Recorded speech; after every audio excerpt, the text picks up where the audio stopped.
Hello, everyone, and welcome to the September edition of the Thirsty Woman webinar. I'm so excited that we can be here today, and I'm looking forward to a wonderful discussion with Auntie Charlotte. For those of you who are joining us for the first time, we've been on this journey from January, and we've been on a journey from being wounded women, and we're moving up onto the point of being whole women. So we've been walking through a very wonderful journey from January. If you just joined us in September, you've missed a lot. But we have all of this content on our YouTube channel. So please look for the YouTube channel and you can catch up. And don't miss any more, because we don't want to report what we've done. We want you to be a first-hand participant in everything. In January, we started with Thirsty Woman. We've moved from different subjects. We've had wonderful speakers, and we've come to September, the 9th month. It's so exciting to be in this 9th month, and we're going to have our own Mrs. Charlotte Osei, and like Tega said, the hot seats, but I think comfortable seats, because she's going to be sharing with us on this very important topic. And even before we started Thirsty Woman this year, she's been pouring out a lot of her wisdom, a lot of her experience on a lot of young women. And Thirsty Woman is just one of those interventions that she's put together to extend some of that mentorship. So this community is a community where we're looking at supporting women on a journey of emotional healing, spiritual healing, moving us from where we are to where we want to be. So just to welcome everyone. Thank you all for joining. I see our room is filling up really, really quickly.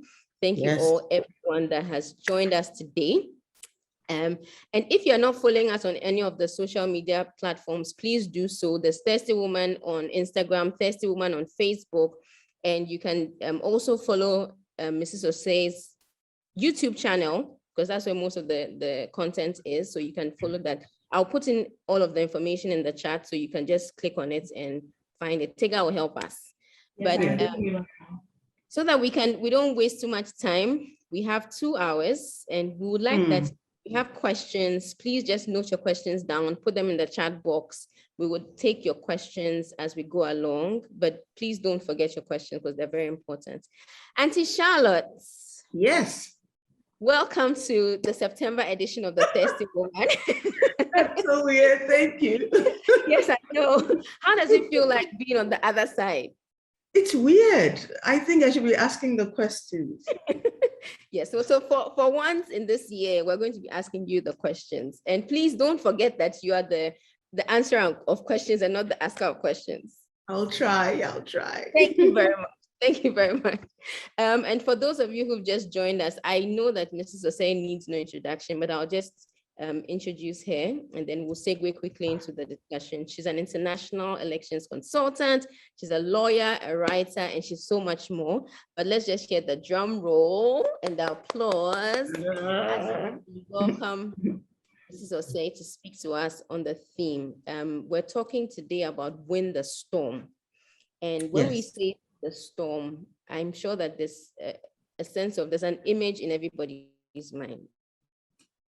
Maybe they should tell us what the title, what the image that comes to mind is. Okay, so we have close to 60 people in the meeting right now. Anyone who wants to volunteer, when you hear storm, what immediately comes to mind? And please, if you don't volunteer, I know a lot of people in this. I'm going to volunteer you. So who would like to go first? I see Auntie Abba, Afi, Agbenyo, I see you, all of you. Someone should please volunteer. Okay, so Paulina Crunchy, who is joining us all the way from the US? Thank you, Paulina. She says difficult times. Difficult times.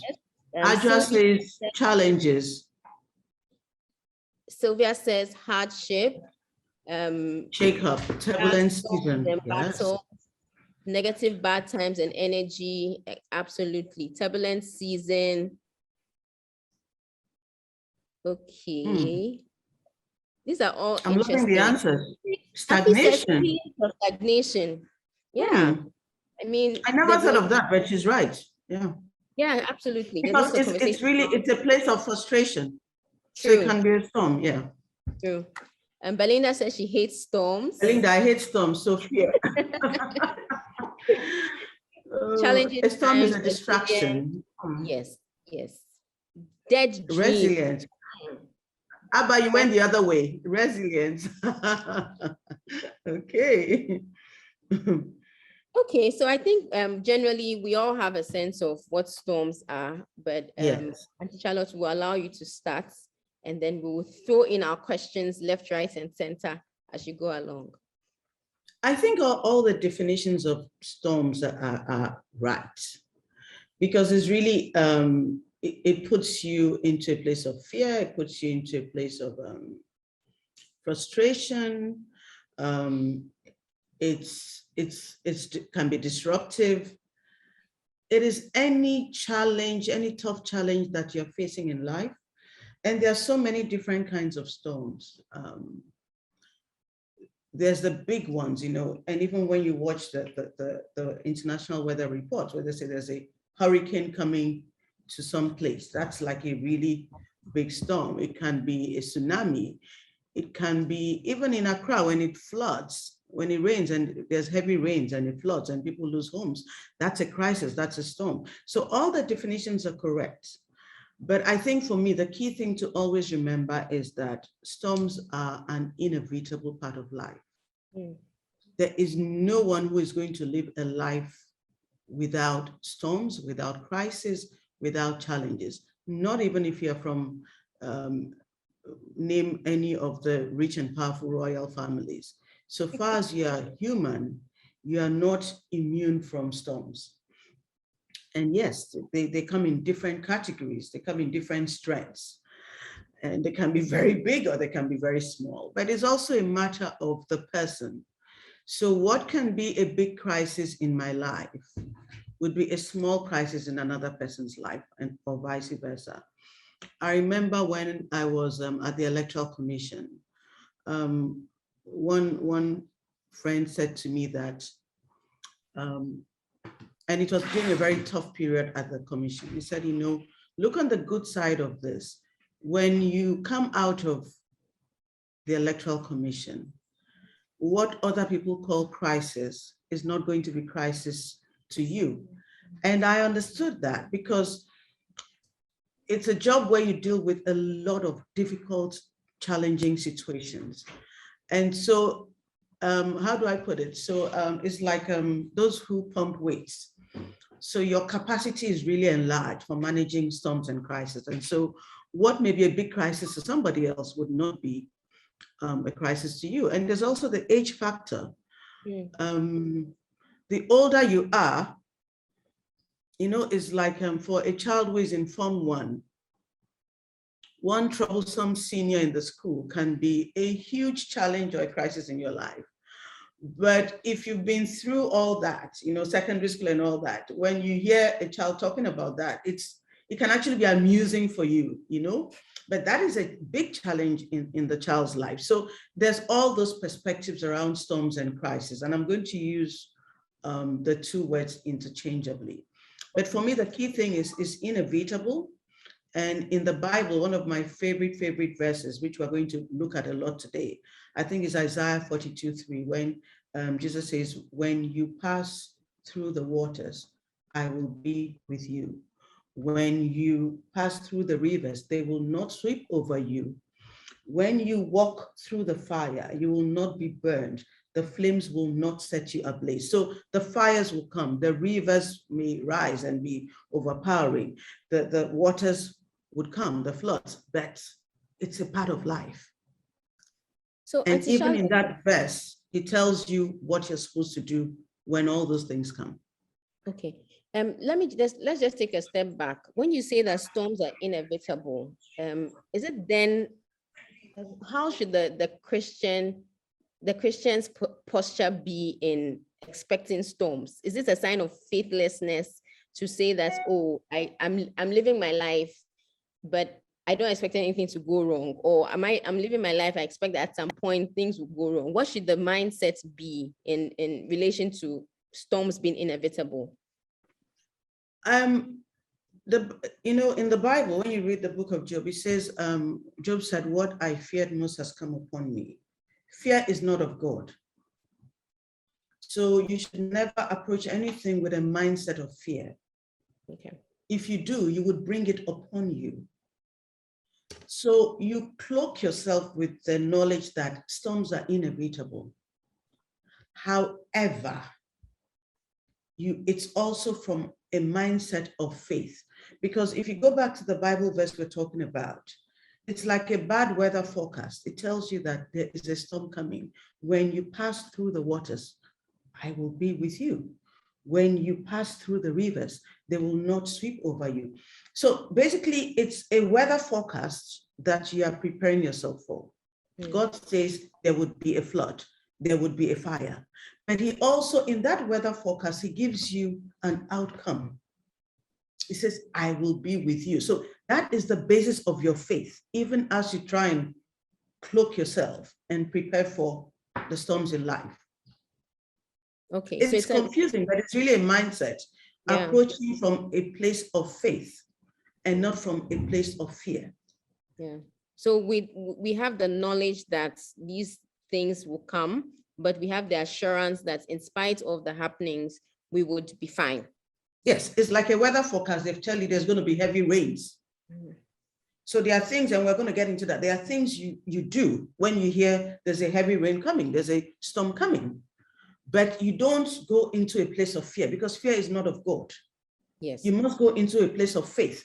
And the only way you can get that is by deliberately being intentional about the mindset, and also understanding the capacity and the identity of he who has promised. What is your faith based on?